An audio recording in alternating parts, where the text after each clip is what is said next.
Season 1 Leading Ladies. Music. It has the power to soothe, inspire, and heal. It can bring people together and create a sense of community. It can also provide a deeply personal outlet for expression and reflection. When it comes to mental health, music can be an important tool for self-care, helping to alleviate stress, anxiety, and depression, promoting feelings of positivity as well as well-being too.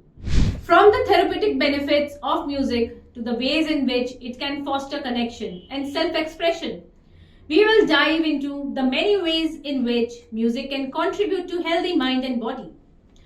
Ladies and gentlemen, join us as we explore the powerful relationship between music, culture, and mental health with a personality whose blood is filled with culture and music. An artist, an entrepreneur, she brings in diversity with her varied experiences as a vocalist in Indian classical music, media and advertising. She has won the Arts Excellence Awards by Kabir Group Art Organization, Award of Fellowship to Outstanding Person in the Field of Culture by the Ministry of Culture, Government of India, and the Multitasker Woman Award by Red Ribbon Society of India. Soulmates, it's my pleasure to have one of the most influential ladies in art and culture, a Dastango vocalist, co-founder of Dilli Darbar, MD Dilli Gharana Production, and a very good friend of mine, Wusat Iqbal Khan. Hi Wusat, thank you for coming to Soul Talk Season 1 Leading Ladies, specifically in art and culture episode. So, हमारे audience को कुछ अपने सूफियाना journey के बारे में, अपने बारे में, बैकग्राउंड के बारे में कुछ बताना चाहेंगी आप? मैं ज़रूर बताना चाहूँगी. Thank you for having me here, Samita. It's an honor to be here today. तो ये जर्नी क्या है? It's a calling. I'm a part of this 850-year-old tradition called Dilli Gharana, which started in the 13th century by Hazrat Amir Khusro. Wow. My father was the last Khalifa of the Gharana, Ustad Iqbal Ahmed Khan Sahab, my guru, my father, my mentor. I started my journey as an artist in 2015 through Dastan Goi as an art form. Okay. Dastan Goi is Urdu storytelling. Acha. Yeah, so I started doing that while I was, very much a part of the Dilli Gharana tradition, and I used to help my father organize events and promote all the artists and stuff. So I was not a performer, I was not a singer back then, but I started something called musical Dastan Goi. So I am the first and the only female musical Dastan Goi in Karachi. So मेरा जो मकसद दास्तान गोई का था वो ये था because my father always wanted youth to connect to this art form called music, traditional classical music. Correct. So I realized, we kind of package and present it in a way that the youth connect with it rather than just, having a classical artist perform. तो वो थोड़ा सा packaging करके अगर उनको present किया जाए तो they connect more. Is what I felt, and it was a successful experiment wherein we presented some amazing musical Dastan Goi productions, wherein we used some traditional music, like the one that is very close to my heart, which was my debut as an artist on stage. It was back in 2015. One video which got more than 1 million views, correct? Yes, not that one, but the Dastan Goi video, the Dastan Goi production that I'm talking about, it's called Rudade Shirin. Yeah. Rudade Shirin is a story of a woman, her struggle to find her own identity, and we, उसको हमने बड़ी खूबसूरती से हजरत अमीर खुसरो के फोक और सूफियाना compositions के साथ अमालगमेट करके उसमें कथक, उसमें दास्तान गोई, उसमें paintings of Raja Ravi Verma we've used, and a beautiful amalgamation of all the different art forms. वो हमने अभी present किया 2015 में present किया था, जिसमें थोड़ा थोड़ा मैंने गाना भी शुरू किया था, तो मैंने म्यूजिकल दास्तान गोई वहाँ से शुरू की. So they call me a pioneer of musical दास्तान गोई. मैं खुद को कुछ नहीं समझती हूँ. मैंने सिर्फ एक एक्सपेरिमेंट किया जो बहुत सक्सेसफुल हुआ और बड़ा कामयाब रहा. That's where my journey as an artist started. But I never, felt and I never realized that I can get into full-fledged Sufi singing as well. ये journey जो Sufi singing की है, वो not just as a Sufi artist, but somebody like a practicing Sufi. तसव्वुफ Sufism मैंने हमेशा जिया because my father always believed in it. हम लोग निज़ामुद्दीन औलिया महमूद के मानने वाले हैं, उस सिलसिले के मुरीद हैं. मेरे जो पीर और मुर्शिद थे, जो एक सूफी ट्रेडिशन में पीर और मुरीद का ट्रेडिशन जो होता है, वो थे हज़रत ख्वाजा हसन सानी निज़ामी फ्रॉम निज़ामुद्दीन औलिया. तो अब्बा भी उनके मुरीद थे, मैं भी, और हमारा पूरी फैमिली, पूरा ख़ानदान उनके मुरीद थे. तो वो सब समझा, लेकिन थोड़ा सा दूर से समझा. यू नो तब तक सब खुशहालियां थी जिंदगी में, and you know when you distracted in the world, तो आप सोचते हो कि ठीक है चलते रहो जैसे चल रहा है, कामयाबी भी चाहिए, शोहरत भी चाहिए, सब कुछ चाहिए और लगे रहो. तो अपने लिए कभी नहीं चाहा, लेकिन अपने घराने के लिए, अपने अब्बा के लिए जो वो डिजर्व करते हैं, वो सब मैंने उसके लिए बहुत मेहनत की. मेरे शोहर के साथ, माई better half, my pillar of strength Imran Khan. तो मैं, पापा और इमरान, हम तीनों मिलके हम लोग बहुत कुछ करते थे, डिफरेंट प्रोडक्शन, डिफरेंट एक्टिविटीज. लेकिन तब तक मैं ये कहूँगी आई did not find my calling.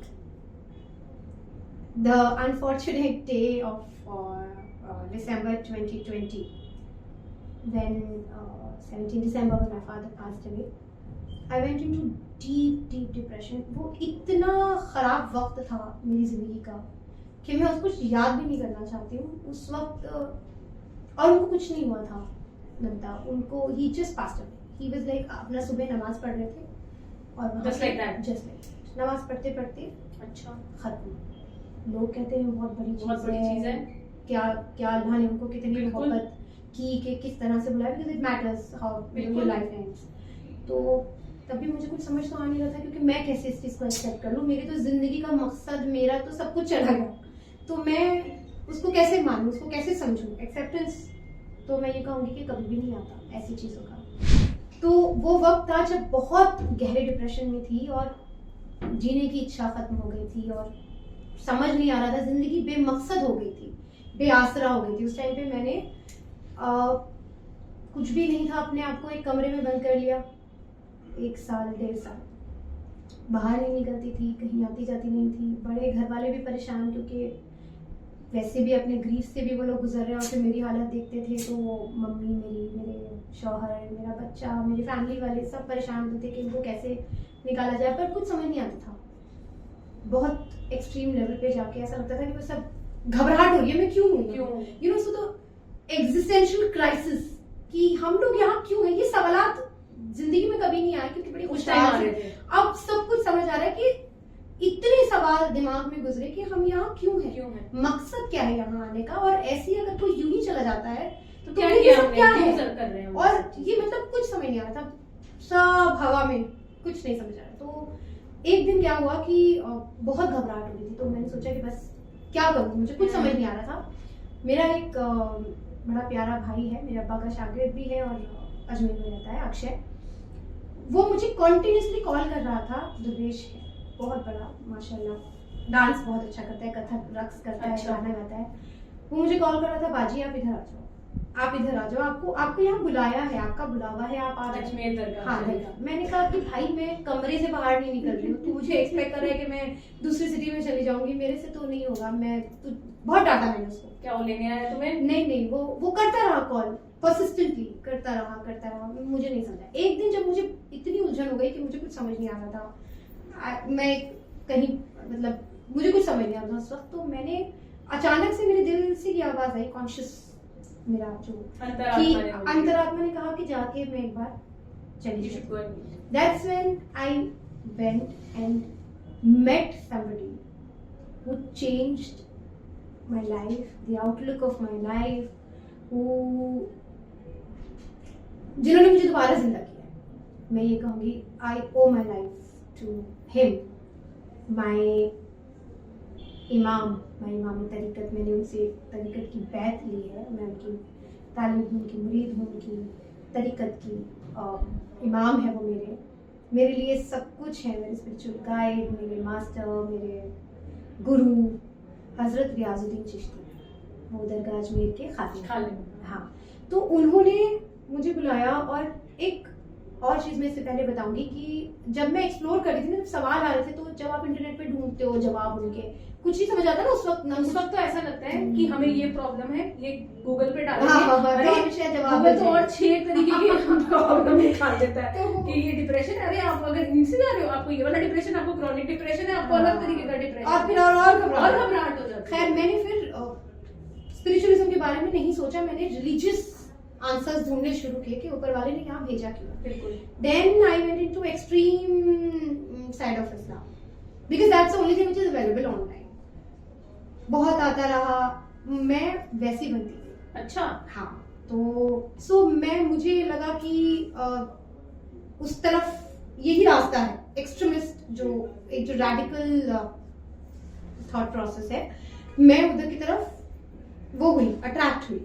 तो मुझे लगा, मैं घबराने लग गई थी, छोटी छोटी, मतलब एक मैं जिस तरह के माहौल में पली बड़ी, स्पिरिचुअल माहौल में, रिलीजियस नहीं था वो, लेकिन उस वक्त मुझे ये लगा कि वो सब गलत है। हाँ, तो जब मैं अजमेर गई और वो ये कहता था कि जो गया, वो साइड इस्लाम का ये कहता है, या जो उनका मानना है कि जो चला गया वो चला गया, उससे आपका कोई कनेक्ट नहीं है, he is no more with you, he is not connected. अब उसको भूल जाओ, रोना बंद करो और शोक नहीं मनाते और रोते नहीं है, आगे बढ़ो। मैं ये एक्सेप्ट ही नहीं कर पा रही थी because I could feel my father around me. मतलब एक बार नहीं, 2 बार नहीं, मुझे हमेशा महसूस होता था कि जब एक राब्ता उनसे मेरा बना है, मुझे फील होता है वो चीज, उसका जवाब मुझे वहां नहीं मिल रहा था। तो when I met my husband for the first day, उन्होंने मुझे कहा तुम रोती क्यों हो इतना? तो मैंने कहा मैंने तो जिंदगी की सबसे कीमती चीज खो दी। तो उन्होंने कहा कहाँ खोई है? वो तो सालिक थे, वो तो सूफी थे, और वैसे भी मोमिन की रूह तो आजाद होती है, वो तो आजाद है, he can come to you, he can visit you, he can you know he is connected, very well connected, and he is going to guide you. तो मुझे बड़ा सुकून मिला। मैंने कहा इसका मतलब जो मैं महसूस कर रही हूँ वो ठीक है, क्योंकि एक अश्योरेंस मिल रहा है इतनी बड़ी शख्सियत से, तो मैं तो बड़ी खुश हो गई। फिर उन्होंने कहा ये सब बातें छोड़ो, मुझे ये बताओ, 1.5 साल हो गया इस बात को, 1.5 साल हो गया, इस ट्रेडिशन को आगे कौन बढ़ाएगा? मैंने कहा मैं तो नहीं जानती, मैं कुछ नहीं जानती थी उस वक्त, कहाँ है मुझे कुछ होश, मैंने तो सीखा भी नहीं था, फॉर्मल ट्रेनिंग नहीं ली थी। तो मैंने कहा मैं नहीं जानती। तो उन्होंने कहा कि तुम बढ़ाओगे? तो मैंने कहा कि, उन्होंने कहा मछली के बच्चे को कोई तैरना सिखाता है? So that motivated me. And उससे पहले मेरे कुछ दोस्तों ने, डॉक्टर कमल खुराना है, अनिका है, उन लोगों ने मुझसे कहा कि जो तुम्हारे अंदर इमोशंस है ना, उसको चैनलाइज करो किसी क्रिएटिव काम के लिए, so you know start writing. I did not know, now comes what you were talking about, I had no idea Namita that I could write. Oh my God. I wrote a song for my father, my cousin and my सारे mama. जज्बात, emotions सब मैंने उसमें निकाले, which is like an assurance for me that he's around me. I needed that. Okay, so I wrote that song. तेरे होने का एहसास है, तेरी खुशबुओं का वास है, यही है वजह मेरे जीने की कि तुम मेरे आसपास है। So my mama Danish and my cousin Abad, they composed it. बड़ी प्यारी कॉम्पोजिशन बन गई, तो मैंने फोन पर रिकॉर्ड करके रख ली। तो जब हजरत ने मुझे कहा कि तुम गाओगी, तो मैंने उन्हें कहा मैंने कुछ लिखा है, आपको सुनो। मैंने वो गाना उन्हें सुनाया। अच्छा, ये कॉम्पोजिशन जो मैंने अब्बा के लिए लिखी थी, उसको मैंने बाद में एक हमद बना दिया था। तो मैंने वो उनको रिकॉर्डिंग चला के सुनाई। हमद होती है खुदा के लिए। हाँ, तो मैंने देखी है आपकी। हाँ, वो कॉम्पोजिशन को मैंने उसके लिए बना दिया, जो मैंने अपने अब्बा के लिए, क्योंकि मेरा अब्बा से जो मेरा इश्क, जो मोहब्बत थी तो कभी नहीं कहूँगी, वो इश्क हकीकी है मेरे लिए, the truest form of love, the love of God, जरिए उसके होते हैं ना जानने के बिस्तर।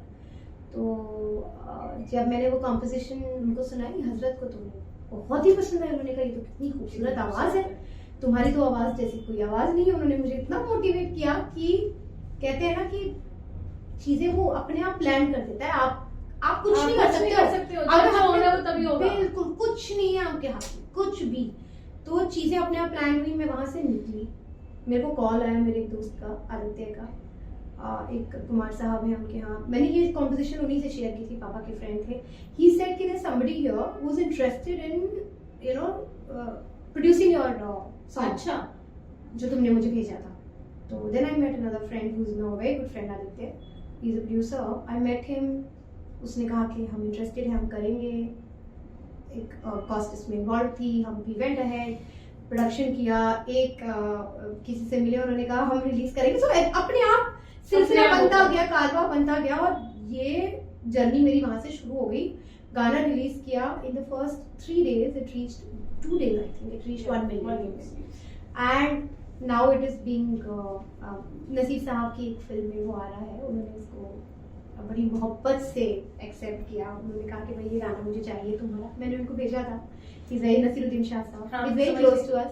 तो मैंने उनको भेजा था एंड सेड कि ये तो बड़ा खूबसूरत गाना. उन्होंने बहुत तारीफ की कि मैं इस लायक नहीं हूँ, इसलिए मैं यहाँ कहूँगी नहीं, मेरी अपनी बढ़ाई हो जाएगी. पर उन्होंने बहुत तारीफ की. उन्होंने कहा कि मैं इसे यूज करना चाहता हूँ. मैंने कहा बिल्कुल जय नसीब. तो वो गाना आ रहा है. So that's where my journey as an artist started. That's where my journey as a Sufi traveller started. तो मैं सूफीज्म गाती नहीं हूँ, मैं जीती हूँ या जीना चाहती हूँ. अगर मैं कहूँगी जीती हूँ तो ये मेरा तकब्बुर होगा, क्योंकि अभी मुझे कुछ नहीं पता, अभी इब्तिदा है. लेकिन मैं जीना चाहती हूँ, वही राह में चलना चाहती हूँ. वो कॉलिंग मुझे वहां से मिली कि जिंदगी का एक मकसद है, तुम बेमकसद क्यों जी रहे हो. फिर हजरत का एक मकसद दुनिया के लिए ये है कि लव इज यूनिवर्सल रिलीजन. उसको दुनिया तक फैलाओ. अपनी मौसीकी तुम्हें ऊपर वाले ने दी है, तुम्हें ये मोजज़ा है, तुम्हें ये नेमत अता है, जिसको कुरान में मोजज़ा कहा है अल्लाह मियां ने. तुम इसको इसके जरिए इस मोहब्बत का जो पैगाम है वो दुनिया तक फैलाओ. ये तुम्हारा ऑब्जेक्टिव है लाइफ में. Love is universal religion. Let's connect everybody and let's tell them, क्योंकि इस वक्त दुनिया को इसकी बहुत जरूरत है. बिल्कुल. यहाँ से ये जर्नी शुरू हुई. तुम्हारा stimulation is Sufi. Mental health में स्पेसिफिकली जैसे आपने बोला कि मेरे इतने इमोशंस थे, I had to channelise them. हम लोग यही बोलते हैं अलाइड थेरेपीज जो कहते हैं जिसको, चाहे वो आर्ट है, म्यूजिक है, डांस है, आप अलाइड थेरेपीज के थ्रू इतना इमोशंस चैनलाइज कर लेते हो. प्रॉब्लम बस ये है, it's still a taboo. People don't want to do it. People अरे क्या हो गया, छोड़ो, ये म्यूजिक से कुछ नहीं होने वाला, पढ़ाई पे ध्यान दो. It's majorly like that. Very But- unfortunate. हाँ, but genuinely the calmness it gives you, there is nothing in the world which gives more and more calmness. You just completed Delhi Darbar festival with more than 100 artists yaar, at India Gate. How did you ensure that your own mental health was in good shape while managing them? I remember I used to call you at that particular time and you were like, I have no idea. I have no idea. I was like, just relax, just relax. How did you, मतलब, I know the event was so successful, but how did you ensure you are in that good shape so that 100 artists, it's not easy to manage at a time? Thank you so much for asking this question. You know, it's a really good question, and I wish people really do think about these challenges. क्योंकि लोगों को लगता है हर चीज बड़ी आसान हो जाती है. पर let me tell you, I mean, it was very difficult, honestly, because there were so many coordinations I was doing. So that we are just 1+1, me and Imran. You and your husband. पहले तो अब्बा थे तो बहुत सारी चीज़ों का एक वो होता था, because everything was just a call away for him. अब मुझे कॉल कर दीजिए, it's sorted. तो हम दो थे काम करने के लिए. बट मेरी जो एक मेरी स्पिरिचुअल ताकत बहुत है. मैं हर चीज़ स्पिरिचुअल एनर्जी से करती हूँ. तो मेरी जो स्पिरिचुअल ताकत है actual in a tangible form, Hazrat was also there with us in the past you know, a couple of days before the event, during the event. So, you know, he could calm me down, he could make me say, चलो तो वो मेरे पास होते थे तो मुझे बड़ी सुकून. But yeah, it is very difficult to be honest, because so many coordinations, artists के साथ अलग, vendors के साथ अलग, managers के साथ अलग, sponsors के साथ It is अलग, not easy. ministry It के is साथ not अलग. easy. It is I know. absolutely not easy. I did break down a couple of times and I did kind of pull myself back together and get up again कि नहीं करना तो है. अब्बा के लिए अच्छा, आपकी जिंदगी में अगर कोई मकसद होता है ना, when you are focused and when you know कि ये एक ऐसे मकसद के लिए कर रहे हो that everything is worth it, तो फिर वो प्रेशर नहीं डालता है. तो वो एक पैशन जब होता है ना कि यार ये तो करना ही है, तो सब चीजें आसान हो जाती हैं. ये एक बहुत बड़ा वो है, क्योंकि मैं मेरे अब्बा के लिए ये करना चाहती हूँ. उस्ताद इकबाल अहमद खान दिल्ली दरबार है, ये उनका जो मयार है, जो उनका मकाम है, वो दुनिया तक आना चाहिए. इस बिल्कुल. मकसद से, ये ऑब्जेक्टिव से मैंने ये, क्योंकि ये उनका ख्वाब था. तो जब आप दीवानगी से इन्वॉल्व होकर किसी चीज में कुछ करते हो ना, तो फिर आपको किसी चीज से किसी फर्क के नहीं होश पड़ता. नहीं. पर हाँ, बहुत मुश्किल होता है. तो मैं थोड़ा बीच बीच में लंबी सांस लेती थी. वैसे भी मैं थोड़ी हाइपर वो a little I get a little this thing. और जब स्ट्रेस में जब आप होते हो तो जो एक वक्त गुजरा मेंटल डिप्रेशन का, तो उसने मुझे थोड़ा चिड़चिड़ा भी बना दिया था. तो वो चिड़चिड़ाहट कभी कभी आ जाती है, लेकिन my music helps me heal.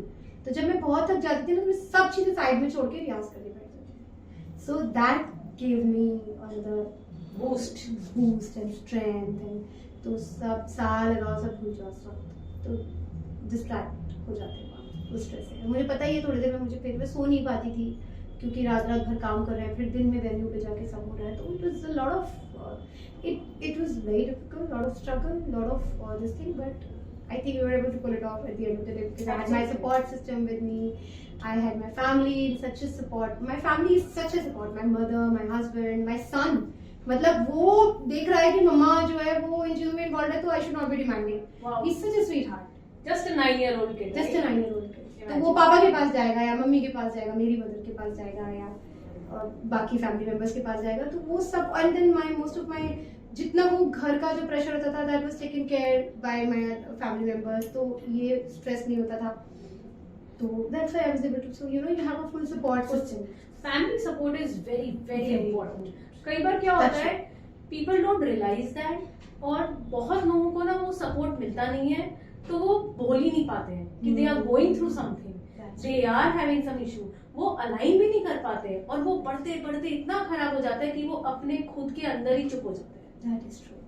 And I wish that people are really understand that आप किसी अपने से तो अपने दिल की हर बात, क्योंकि नवता मैं सिर्फ मैं ही डिप्रेशन में नहीं, मेरी मदर सब होता है इतना यार. परेशान थी उस ग्रीफ में कि अगर हम दोनों एक दूसरे के साथ नहीं होते, यू नो. अच्छा, जो फीमेल है उसको ऊपर वाले ने बनाया भी थोड़ा ऐसा है कि वो ज्यादा सेंसिटिव है, ज्यादा इमोशनल है, सोचती भी ज्यादा है, और 10 चीजें एक बार में सोचती है, समझती है, तो और किस तरह मैनेज करती है. वो ऊपर वाले ने वो स्ट्रेंथ उसको दी है. तो मम्मी भी, उनको भी ये लगता था आगे क्या होगा, क्योंकि इट वाज लाइक एकदम ऐसे हो गई जिंदगी कि अभी तक तो सब अच्छा चल रहा था, ये हुआ क्या अचानक. तो माय मदर कुछ अच्छा, दिस इज बियॉन्ड योर, जैसे कि आप कुछ कर ही नहीं सकते हो. तो मम्मी के लिए भी ये था कि उनका तो बचपन का क्या 55 साल का साल था, बचपन से वो लोग, she was married to my father before she was born, they were first cousins, so it was decided. हाँ, तो मेजरली मोस्ट पूरी जिंदगी उनकी साइड में गुजरी है, मतलब all their childhood and their, तो उनके लिए तो इतना बड़ा था कि मैं फिर ये सोचती थी कि मैं खुद के लिए मैं रो रही हूँ, लेकिन उनके ऊपर क्या गुजरती होगी. तो when we were there for each other, no, she would talk to me, I would talk to her, and you know I could बस उनको एक बार हिम्मत देती थी, या वो मुझे हिम्मत देती थी कि तुम्हारे पास है तुम्हारे अब्बा, तुम क्यों परेशान हो, या मैं देती थी. तो वो चीजें फिर सुकून में आ जाती थी. और फिर मेरे अब्बा ने भी, यू नो, आज तक भी हमें, अब्बी जी ने ये कहा कि भाई अलग अलग तरीके से, अलग अलग जरियों से ही make sure that we are okay. That's what I believe in. So Nusrat, how do you think discussions between spirituality and well-being in general, and Sufi art and mental health, how all these intersect among each other?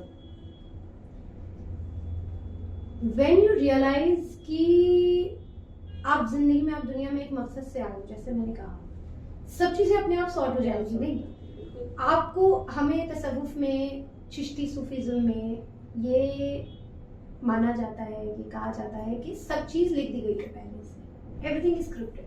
Okay, this is what I formally believe in. Okay, जब सब कुछ लिख ही दिया गया है, तो मुझे ये समझ नहीं आता कि हम स्ट्रेस किस चीज का लें. ये चीज जिस वक्त रियलाइज हो जाएगी, इस दुनिया में हमें भेजा गया है, खुदा ने, ईश्वर ने, भगवान ने, उसको मुझे जिस तरह चाहो पुकारो, मोहब्बत की कोई जगह नहीं. उसने जिस मकसद से हमें इस दुनिया में भेजा है वो बहुत क्लियर है. इश्क करने भेजा है, उसकी पहचान कायम करने भेजा है. और वो कैसे होगी, जब आप ये आइडेंटिफाई कर लोगे कि आपका एक मकसद है यहाँ आने का. जो मटेरियलिस्टिक दुनिया में हम जी रहे हैं ना आज, जहाँ पे हर शख्स भागदौड़ में लगा हुआ है किसी ना किसी चीज के पीछे, दुनिया के पीछे.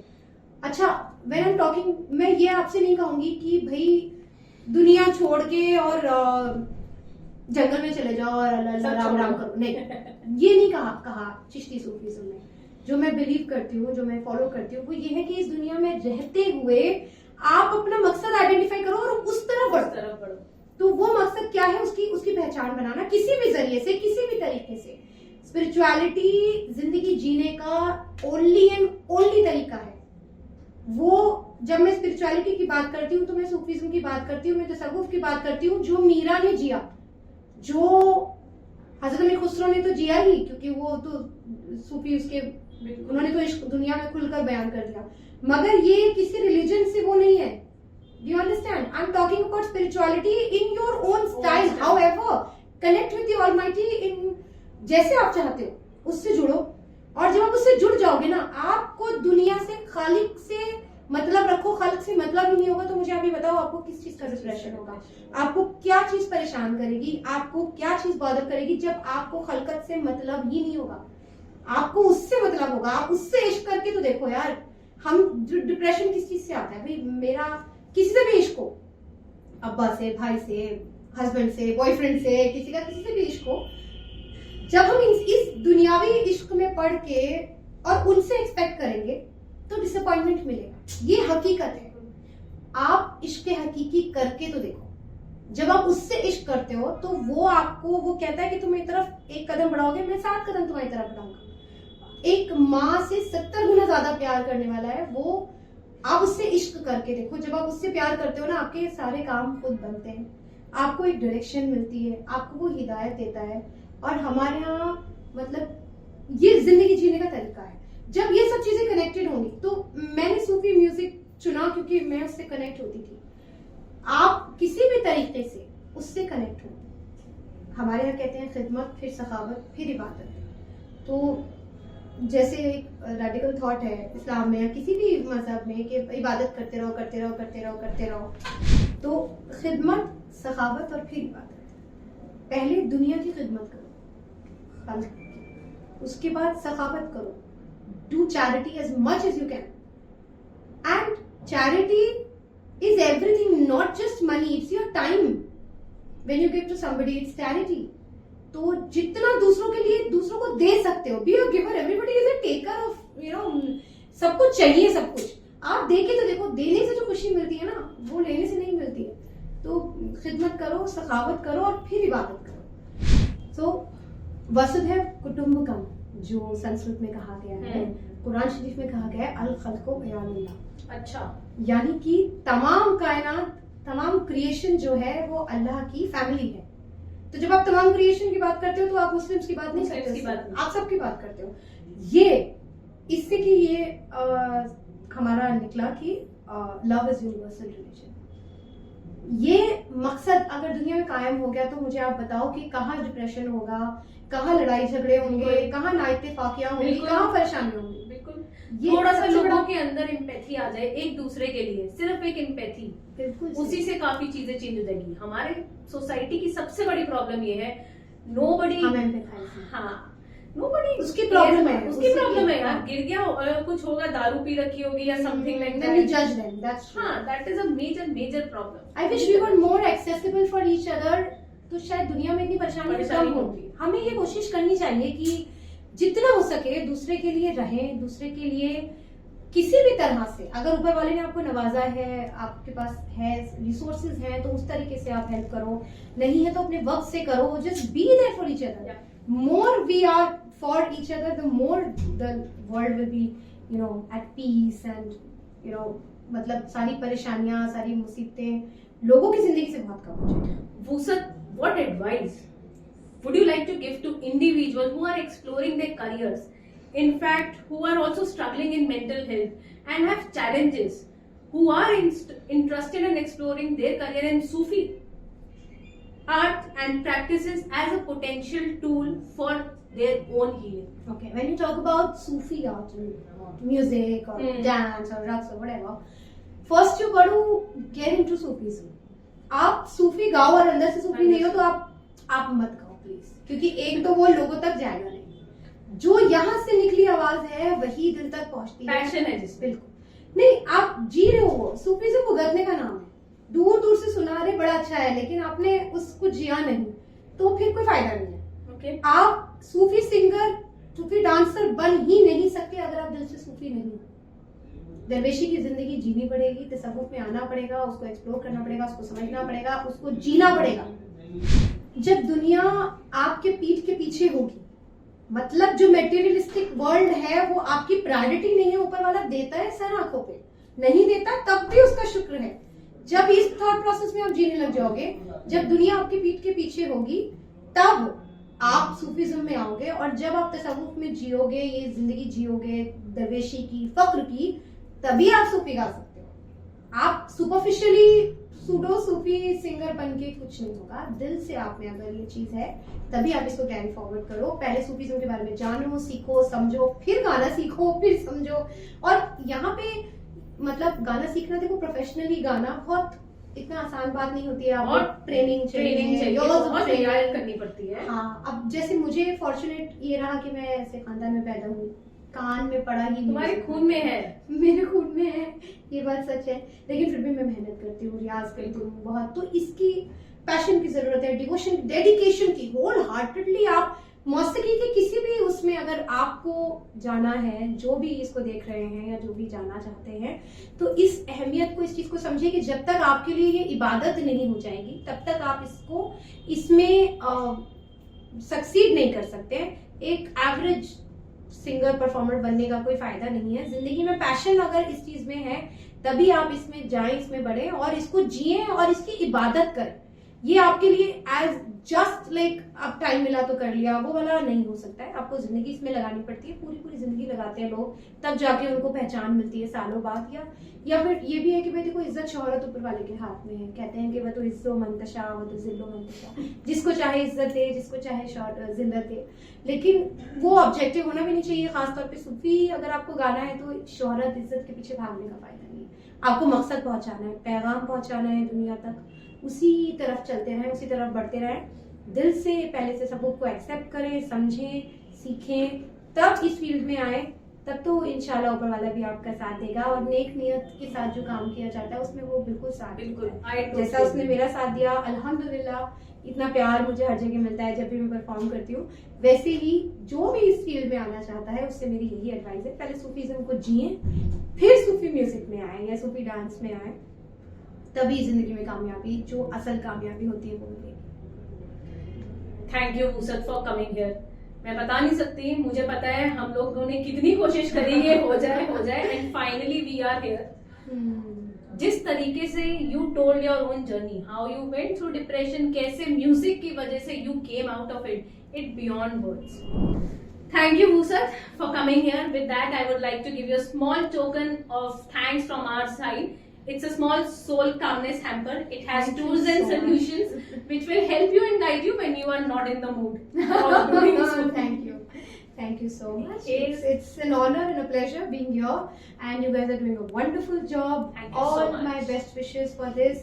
ये खिदमत है, खिदमत खल्क है, लोगों को परेशानी से आप निकाल रहे हो। All my bestest wishes. ये इबादत कर रहे हो, ऊपर वाला आपको ऐसी हिम्मत दे। Thank you so much. जिस तरह जरूरत होगी, I'm always there. Thank you. जाते जाते मुझे पता है वूसत आई है, कुछ गा के ना जाए वो तो हो ही नहीं सकता। कुछ हमारे ऑडियंस के लिए Sure. Alif चंबे दी बूटी, ओ मेरे मुर्शिद मन विच लाई हूँ,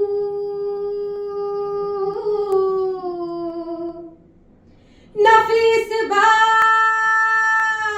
दा पानी दे के, हर रगे हर जाई हूँ,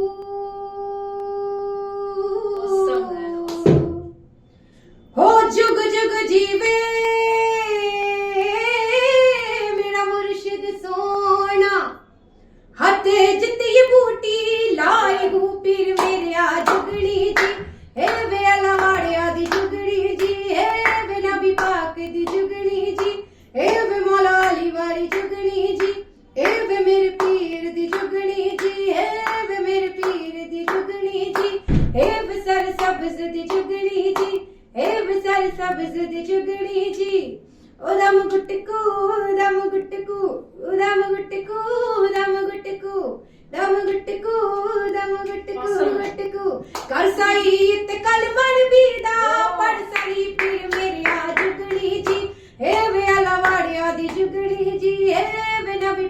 ती जुगनी जी ए वे मौला अली वाली जुगनी जी ए वे मेरे पीर दी जुगनी जी ए वे सर सब्ज दी जुगनी जी Oh my god, that was really awesome. इश्क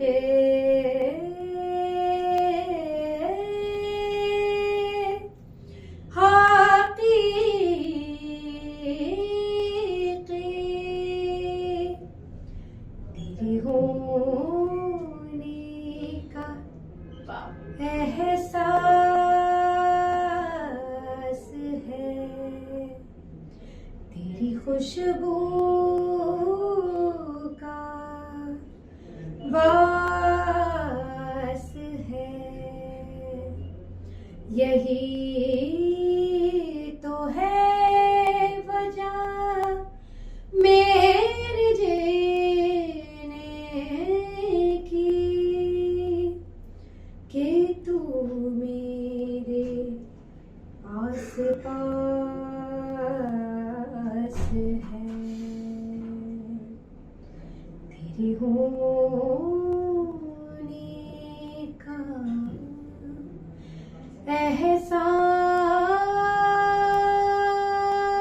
एहसास है वो जो कहते हैं कि नहीं है तो उन्हें क्या पता कि यही है तो मेरा दिल कहता है कि जा बजा तू सदा सदा मेरी पास है तेरे होने का